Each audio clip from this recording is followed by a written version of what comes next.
Welcome to Brudiclad, Telchor Engineer. And as far as our opening hand goes, okay, do we want to keep on this one? Yeah, I think we do. Sounds pretty good. We've got the color mana, mountain and not color mana. That doesn't even make sense.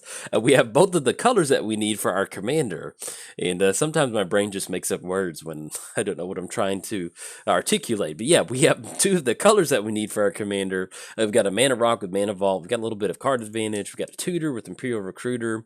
Yeah, this is a perfectly fine opening hand. So I'm just going to lead off with Island, and just so we can keep making sure that we're going to keep making the land drop, let's go for Ponder. And if you don't know, there's a creepy dude in Ponder. Look at that in the background. He's been staring at you this entire time since M12. If you didn't know about it, think about that. That's a long time he's been staring at you. Mana Crypt, Tezzeret, and Volcanic Island. Yeah, I like all of these.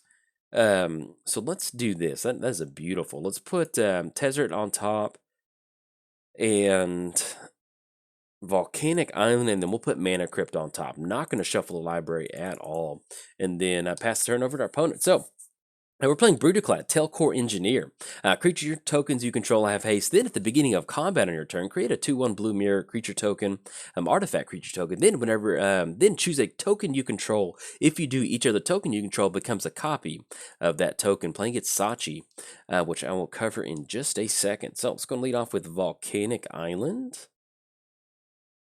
And so if we end up going Imperial Recruiter and Mana Crypt, that allows us to grab Young Pyromancer, but I really like, if we can get Tezzeret active with that draw 2 cards, I really like that. So we're just going to wait on this one and then pass the turn. So playing it Sachi, I think that's how you say it. Other snake creatures you control get +0/+1. Then shamans you have control.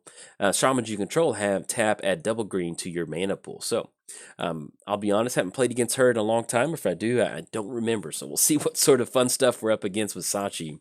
And also, to cover both commanders, give a quick shout out to our sponsors, MTGOTraders. If you would like to go work for the Telchor Engineer Corporation and be forced to work on Saturdays like Brudiclad, hey, head on over to MTGOTraders. I've got all the stuff that you may need. Let's give a quick shout out to inkgaming.com. You can use coupon code JOLT to get 10% off anything off the website. So if you haven't treated yourself in a long time, make sure that you do. And last but not least, I started a Patreon. So if you'd like to contribute to the Patreon, there's a link down in the description below. Get your name at the beginning or the ending of the credits to help support cool content like this. So there we go. It's officially free time. Let's have some fun. So if we end up going for Mana Crypt, that's going to be a straight up Tezzeret. And then we can start to create some Thopters, or if we just want to start drawing cards, that's another thing that we can do. I'm actually more tempted to go for Imperial Recruiter on Young Pyromancer. I think that's going to be a little bit better for us, because once we get down Imperial Recruiter, that's going to allow us to block on Elvish Visionary.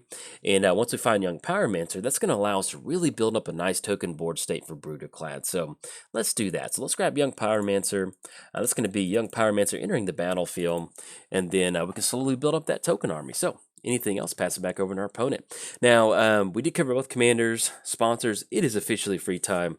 Let's have some fun. So as far as this build of Brudiclad, this is not necessarily, it's kind of more like a Spellslinger version of Brudiclad.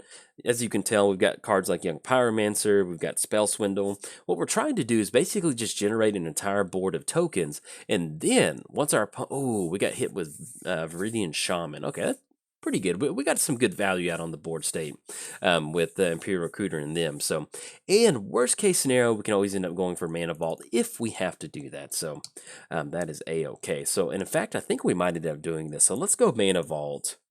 That's going to be 1, 2, 3, and that will allow us to go for Tezzeret. We will end up having to take some damage, but we got some blockers over here, and we're going to be okay with that. So let's have Tezzeret come down. Let's go for the 0 ability, see if we can't cash in a card draw, or maybe get a few more artifacts down. That way we can draw a couple more lands. So, oh, there we go. Let's have Island come down, and then we're going to go and pass the turn over to our opponent. But yeah, with this Brudiclad build, this is definitely kind of more of a Spellslinger style build of Brudiclad, because it kind of works in two ways. What we're trying to do is just generate an entire token board state for ourselves. Then we're going to use something like Fairy Artisans to, you know, make a copy of one of our opponent's big, nice creatures, and then use that to kind of close the game out. So we don't really have any sort of, you know, big threats that we can get down to make a copy of. We're pretty much just using kind of like a tempo style build of this deck to let our opponent try to win the game for us. Now, if we're playing to get something like Sachi, there's probably not a lot of great targets for us to choose for, at least at this point right now. But what we're trying to do is basically build up the board state, make a copy of our opponent's finisher creature, and then use our entire, as turn 1, turns 3, turn 4, as we keep making more tokens with Young Pyromancer, use that to help us close it out. Because, there's just times where, let's say we make a copy of Shaman of Forgotten Ways, then we can have access to Formidable. I mean, and there's just different things that we can do, and it makes this stack really fun. I'm just going for that. So we can untap Mana Vault if we want to. That does keep us open on potentially going for Spell Swindle on something if we hit the land drop. So let's just click OK. I think we're going to take a damage on this one. So between the draw step and Tezzeret, I'm going to hope that we can cash that in. So let's go and choose no on this one. We're going to take that damage. Oh, there we go. Hit the land. Hit Gargoyle Castle. That's beautiful. All right, so we're going to have Gargoyle Castle come down. Which is just a funny word. Let's go for the 0 ability. Yeah, I think at this point we just want to go for card draw. Yeah. All right, so we're going to cash in a card draw. Chandra. Okay, that'll be good next turn too. So anything else, let's just go and pass the turn. So at this point, we do have Spell Swindle. I'm going to leave up Spell Swindle in hopes that they have some sort of big creature spell, some payoff spell. So once we end up getting down those tokens, that'll really help us power out a Brudiclad. And even if we don't get to make a copy of our opponent's really good creature, simply just getting these tokens down, like being able to turn a Spell Swindle for 5 into a bunch of 2/1s, I mean, that's a pretty good board state to swing into. That's pretty low investment for us. And yeah, let's go for that. So look at the art on that. Reach it, Brett. That's pretty cool. Yeah, that's no, not today, creepy forest man, tree folk. All right, so it's gonna be a Young Pyromancer token. That's gonna be Spell Swindle. That's gonna allow us to cash in a few extra. That's gonna be 5 treasure tokens, and so we'll actually have 6 tokens. So you can see this is the kind of style of tempo play that we're trying to do with this deck. Because now that we can go for Brudiclad next turn, well, if we hit the land drop, and then well, actually we can just crack a treasure token, and then now we are definitely online for the 0 ability with Tezzeret to start to cash in some card draws. So that's going to be pretty nice. So let's see what our opponent's got for the rest of the turn. They still have 4 cards left in the hand and access to a pretty good chunk of mana. Ooh, and that's going to be prime time. So, yeah, that's going to be double land. So this is definitely going to be interesting for us. Now, if you're watching this video and you're like, why is our opponent playing prime time? I am recording these games that I record. We start at 30 live. And also, as you can tell, I play on Magic Online, but what I play is the actual Magic Online 1v1 format. And so it's its own separate commander ban list. 99% of the ban list is the same, except for a few creatures like Primetime is not banned. And if you're a rational human commander player, like why would you ban Primetime in a multiplayer format but leave it okay in a 1v1 format? Because it's going to be worse. There's cards that are very hard to deal with, and I agree with you. So, but anyway, it's not banned. So, I mean, if that's something, and Paradox Engine's not banned, I'll give you my thoughts on that here in a little bit. But yeah, if you want to play the Wild Wild West of Commander, where it's howdy partner, here's our prime time. This is it. Have some fun. All right, so we're going to have the Mana Vault deal 1 damage to us. That will put us down to 28, and then we do draw into Preordain. So we're looking at double card draw from Tezzeret. Let's see if we can get lucky and grab one of our copy target creature, because if we can make a bunch of copies of Primetime, whoa, that sounds pretty good. All right, so we're going to go Tezzeret. All right, so we run into a few extra lands, which is not bad. Okay, so at this point, I think we can deal some pretty good damage. So let's have this mountain come down. We go for Brudiclad. So I think we can, yeah, if we want to do some setting up, if we're going to try to close the game out, I think we need to do some setting up. So let's do this, because we need to hold on to these treasure tokens as much as possible. So let's have Fairy Artisans come down, and we'll pay 1 more. So whenever a non-token creature enters the battlefield, we can create a token that's a copy of that. So that would have been nice for prime time. But at least at this point, if they start making a few more creature copies, we'll at least be able to get that. So let's have Fairy come down, and then let's go for Shared Animosity, because it's going to be very important for us to get down. I want to be very careful with the amount of treasure tokens that we're paying. So there we go. We're going to have Shared Animosity. And what this does is this really allows us to, because that's going to be 1, potentially 2, 3, 4, 5, 6. Yeah, we definitely, and that's going to be like in the 7 range. So I guess technically we could kind of preordain for 1. Yeah, let's try that. I feel okay about that. Yeah, and plus the preordain is going to replace itself with the Young Pyromancer token. I forgot about that. So yeah, let's go Scry 2 because we want to try to set this up for a really good turn next turn. In fact, let's go and put both of those on the bottom. And then, oh, and we draw into Rite of Replication. Okay, so anything else, we're going to go and pass the turn. So this kind of definitely changes what we're going to be doing. Let's pass it back over there because now at this point, we can actually go 1, 2, 3, 4, 5, 6, 7, 8, 9. So we've got enough to make a copy of Prime Time. That's going to be 5 copies of Prime Time, and that's going to be a lot of lands on the battlefield. That'll really allow us to kind of push. Hopefully, we don't run into Crater Hoof. Because if we run into Crater Hoof, this is not going to be good.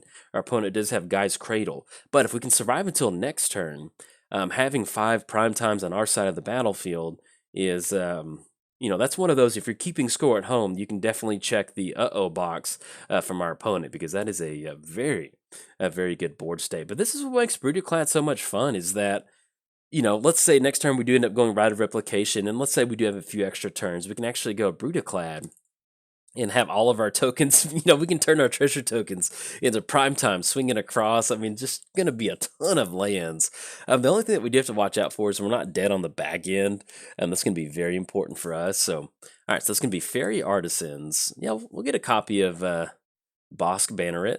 That way, Tree Folk and Shaman spells cost 1 less. Because I think, yeah, if we had Young Pyromans in our hand, we could actually cost that for 1 less. We don't have a ton. I think that's probably the only Shaman in here.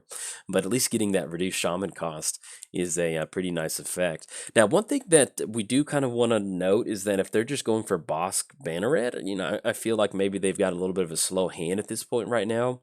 So hopefully we get to untap with this Rite of Replication, and even if we don't win, simply just making 5 copies of Prime Time and getting like 10 lands on the battlefield in an Izzet deck is that would definitely make Brudiclad very happy. Now, we haven't gotten down Brudiclad yet for one reason. It is 6 total mana, and this is definitely one of those, it's kind of like the Omnath effect, is that, Angry Omnath. So if we're going to end up going for Angry Omnath, you want to be able to make a land drop in addition to that Omnath entering the battlefield. So, they do have Crater Hoof. All right. Good game to our opponent. They got that one fair and square. But, no, excuse me. Wait, so we get... so we get our own Crater Hoof, but I think they can out Crater Hoof us. Okay, well, this is a very interesting... You can see where Fairy Artisans is pretty good. Let's see what else they're going for. They've got 1, 2, 3, 4, 5, 6, 7... Oh, that's going to get rid of our Crater Hoof if they get another... Oh, that's going to turn it down. I don't think we can survive. Maybe we can. We'll see. Because they've got 1, 2, 3, 4, 5, 6, 7. They've got 7 creatures that can swing across. We've got 1, 2, 3, 4, 5, 6. Essentially 5 creatures because this is a 1/1 and everybody has trample. So we might be able to get the damage. The fact that they're 10/10s and 11, well, let's see how they decide to swing in before we start doing like weird combat math in the head. But yeah, that's a bummer, man. Just can you imagine, right? Or even with them getting down in Crater Hoof and somehow we can survive, we could almost Rite of Replication on Crater Hoof, and that would be a lot of fun. But I don't think we have enough blockers. So it's going to be 7, 14. That's going to be 22. That's going to be 29. And then that's going to be 36, 37, and they've got, 10, 20, 30, 40, 45, and this is just rounding. Yeah, and I think this is going to, we'd have to block out the entire way, but we're going to see. Yeah, let's just make sure we got all the attackers coming down. Yeah, because you might as well just swing with everybody. But yeah, that was a really good play sequencing that Bloodline Shaman. Huge shout out to our opponent. That was a very thoughtful turn because, most of the time you just slam down Crater Hoof and that's a good game. But with Fairy Artisans, that gives us the options for that. So for them to sequence Crater Hoof and then sequencing Bloodline Shaman after Crater Hoof, that was a pretty good deal on their opponent, on our opponent's side. So that's a pretty good play by them. So we're still going to go ahead and, it doesn't really matter how we block because everybody has trample, but we do want to chew it up a little bit. So it's going to be Imperial Recruiter. We're going to have Fairy Artisans. We're going to have that. because everybody has trample, so that's going to be at least, yeah, that's going to be 25 coming across with that Crater Hoof. I don't think there's, no matter how we do this, I don't think we can stop this. That should be enough damage right there because they've got, yeah, like I mentioned, they've got 25 between the Crater Hoof and the other one. So a good game to our opponent is a bummer, but that's Crater Hoof. That's what Mono Green wants to do, close the game out. You can see how explosive that was. It's turn 6 for both of us, and look at our board state. So that's what makes 1v1 Commander so much fun. So we'll let them do these, assign the combat damage. And then there we go. Opponent knocks us down to -17. So like I did mention, we didn't have Rite of Replication on prime time. And but hey, your opponent got there quicker with Crater Hoof. That's what Crater Hoof does. It's there to close the games out for Mono Green. So it's always an honorable loss if you get hit with a Crater Hoof. And we got to have some fun, maybe thinking that we could kind of squeeze this game out. And maybe that would be different if they don't sequence it with a Bloodline Shaman. We can chew up another 8 of that. But I still think they get it with that trample damage because they simply just had more creatures on their side of the battlefield. So anyways, if you enjoyed the video, hey, like and subscribe. Thanks. Bye.